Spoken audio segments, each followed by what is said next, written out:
അതെയുണ്ട്. എന്താ പറയുക, ഇതൊരു സാധാ ഡിഫറൻഷ്യൽ, ഇത് സാധാ ഡിഫറൻഷ്യൽ. ഇതാണ് നമ്മുടെ സാധാ വണ്ടിയിലുള്ള ഡിഫറൻഷ്യലിനകത്തുള്ള സെറ്റപ്പ്. ഇതൊരു ക്രൗൺ ഗിയർ. ഇതിനകത്ത് സൺ ആൻഡ് പ്ലാനറ്റ് സിസ്റ്റം ഉണ്ട്. ഇത് രണ്ടും പ്ലാനറ്റ്സും ഇത് രണ്ടും സണ്ണുമാണ്. ഇതാണ് പിനിയൻ. ഇവിടെ നിന്നാണ് എഞ്ചിൻ എന്നുള്ള പവർ വരുന്നത്. ഇതാണ് പ്രൊപ്പലർ ഷാഫ്റ്റിൻ്റെ ഏറ്റവും അറ്റത്തോളാണ് പിനിയൻ. ഇതിൻ്റെ വർക്കിംഗ് ഇങ്ങനെയാണ്. ഇത് എഞ്ചിൻ പവർ ട്രാൻസ്മിറ്റ് ചെയ്യുമ്പോൾ രണ്ട് ഷാഫ്റ്റും ഓരോ ഡയറക്ഷനിൽ റൊട്ടേറ്റ് ചെയ്യും. അത് വണ്ടി സ്ട്രേറ്റ് പോകുമ്പോഴുള്ള കണ്ടീഷൻ.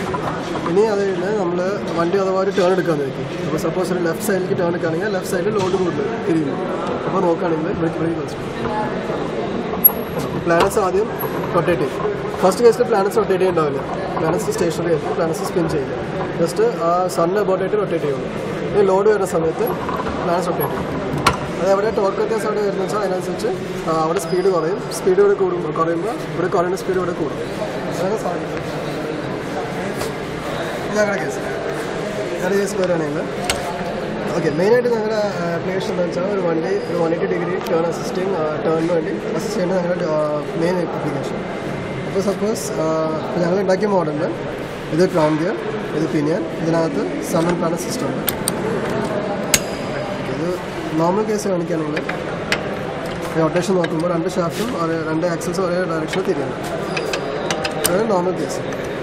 ഇനി ഞങ്ങളുടെ കേസിൽ ഈ ഗ്രൗണ്ട് ഡിറ്റാച്ച് ചെയ്യും, ഈ ഗ്രൗണ്ട് എൻഗേജ് ചെയ്യും. അപ്പോൾ രണ്ട് ഷാഫ്റ്റും ഓപ്പോസിറ്റ് റൊട്ടേറ്റ് ചെയ്യും.